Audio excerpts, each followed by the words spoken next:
दादा कुठे? हॅलो, कशा आहात सगळे? मजा आहेत ना? आज माझ्या अंशूचा वाढदिवस होता, त्यानिमित्ताने म्हटलं चला आज लॉंग व्लॉग टाकूयात. तर अंशूला इकडे आंघोळ वगैरे घालून घेतली मी. त्यानंतर तो मला बोलला, मम्मा तू कशी केस बांधते, मला तसंसुद्धा बांधून दे ओले केस. त्याप्रमाणे मी त्याला करून दिले. त्यानंतर मस्त असं पावडर वगैरे केलं, लावलं त्याला, रेडी केलं त्याला मस्तपैकी.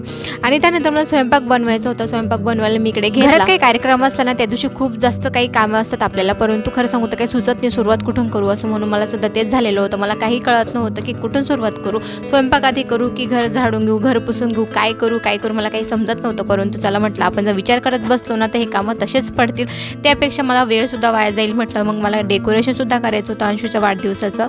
मग विचार केला की चला पीठ मळून ठेवून देते आणि जे आपलं घर झाडायचं आहे, जे घर पुसायचं आहे ना त्या अगोदर आपण करून घेऊ म्हटलं. मग माझं ते काम झालं.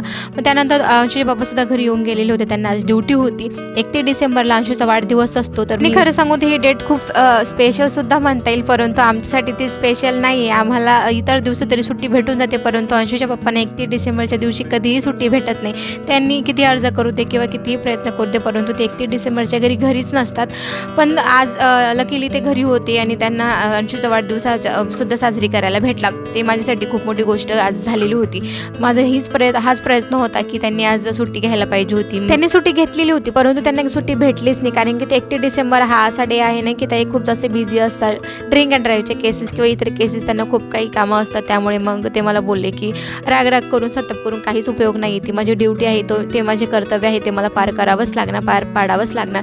त्याचप्रमाणे माझं जेवढा वेळ तुझ्याकडे आहे, तुमच्याकडे आहे घरी, 2 तासासाठी फक्त होते ते घरी. मग म्हटलं जाऊ दे, 2 तास तर आहेत ना, त्या 2 तासामध्ये जेवढं होईल तेवढं आपण कव्हर करण्याचा प्रयत्न करू. ते 2 तासामध्ये आम्ही एवढी घाईमध्ये एवढा बड्डे सेलिब्रेट केला ना, त्याचं काय सांगू तुम्हाला. पटापट सगळे जेवढे गेस्ट येणार होते त्यांना पटकन आम्ही बोलून घेतलं आणि केकसुद्धा लवकरच कापून घेतला होता आम्ही, कारण की त्यांना जायचं होतं ड्युटीला लगेच.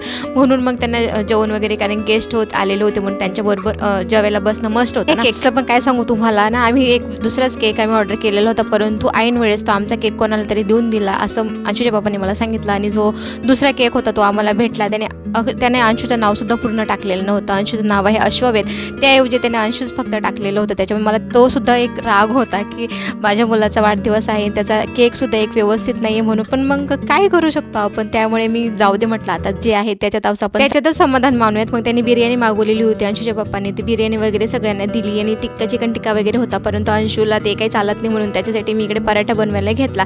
आणि जेवढे गेस्ट आलेले होते त्यांनी जेवण वगैरे केलं आणि सगळे काही ते घरी जायला निघाले, लगेचच निघाले घरी, कारण कोणीही थांबलं नाही घरी. आणि त्यानंतर मग सगळे गेल्यानंतर अंशूचे पप्पासुद्धा गेले ड्युटीला. त्यानंतर आम्ही केलं जेवण. चला तर मग भेटू आपण पुढच्या व्लॉगमध्ये. व्हिडिओ आवडला असेल तर लाईक सबस्क्राईब करा. Okay, bye.